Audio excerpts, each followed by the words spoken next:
நாய் நன்றி உள்ளது, ஒரு வாய் சோறு போட்டால் வீட்டையே காவல் காக்கும் என பெருமைக்கு சொல்லப்படுவது உண்டு. ஆனால் நாய் என்பது அதன் எஜமானர்களுக்கு மட்டுமே ஆனால் பிள்ளைகளாக தோன்றும். ஆனால் வெளியாட்களை பொறுத்தவரை நாய் என்றால் அச்சம் தொற்றிக்கொள்வது நிச்சயம். இந்தியாவில் குறிப்பிட்ட இனத்தை சேர்ந்த நாய்களை மட்டுமே வளர்ப்பதற்கு அனுமதி உண்டு. மூர்க்கத்தனமான குணநலன்களை கொண்ட நாய்களில் 23 ரக நாய்களை இந்தியாவில் வளர்ப்பதற்கு தடை விதிக்கப்பட்டுள்ளது.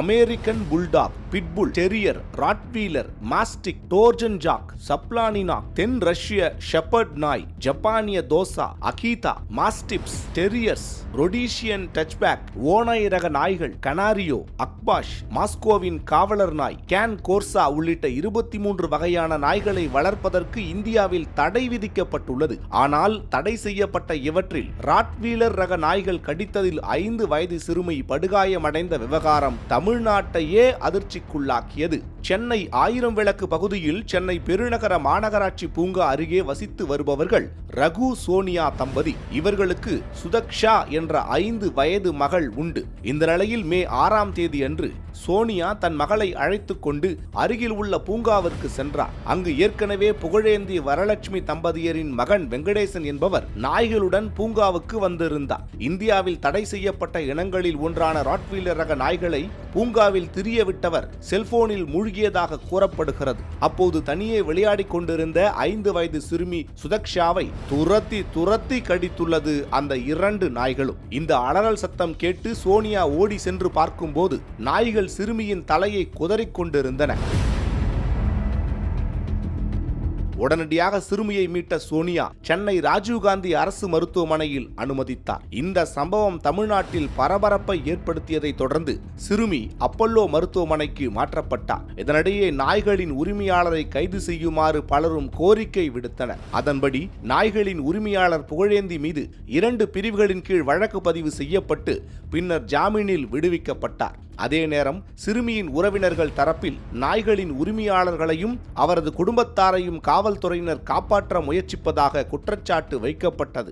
ஒரு இதுவாக பிடிச்சி வைக்கணும், கட்டி வைக்கணும், இந்த மாதிரி பண்ணுறதுன்னு தெரியணும், அவங்களுக்கே தெரியணும். அவங்களே தெரியாமல் இந்த மாதிரி விட்டு போகிற வரலாம் பிடிச்சி கடிச்சு விட்டு இந்த மாதிரி நடக்குது. இது குழந்தை ரொம்ப இப்போது சீரியஸாக இருக்குது. அந்த இதில் ஏதாவது கவர்மெண்ட் தான் ஆக்ஷன் எடுக்கணும். இந்த மாதிரி இவங்களுக்கெல்லாம் லைசன்ஸ் இருக்கா என்ன எதுன்னு முதல்ல இங்கே பப்ளிக் போயிட்டு வர இடத்துல அவங்க வெளியே விட்டுருக்கக்கூடாது.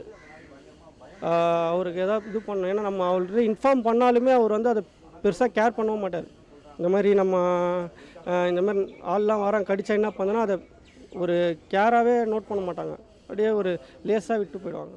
இதைத் தொடர்ந்து இந்த சம்பவம் குறித்து சென்னை மாநகராட்சி ஆணையர் ராதாகிருஷ்ணன் செய்தியாளர்களை சந்தித்தார். சிறுமிக்கு தலையில் பிளாஸ்டிக் சர்ஜரி செய்யப்பட்டு வருவதாகவும் சிறுமிக்கான மருத்துவ செலவை மாநகராட்சியே ஏற்றுக்கொள்ளும் என்றும் கூறினார். அதோடு நாய், பூனை உள்ளிட்ட வளர்ப்பு பிராணிகளை வளர்ப்பவர்கள் மாநகராட்சியில் முறைப்படி லைசன்ஸ் பெற வேண்டும் என்றும் பிராணிகளுக்கு தடுப்பூசி செலுத்த வேண்டும் என்றும் தெரிவித்தார்.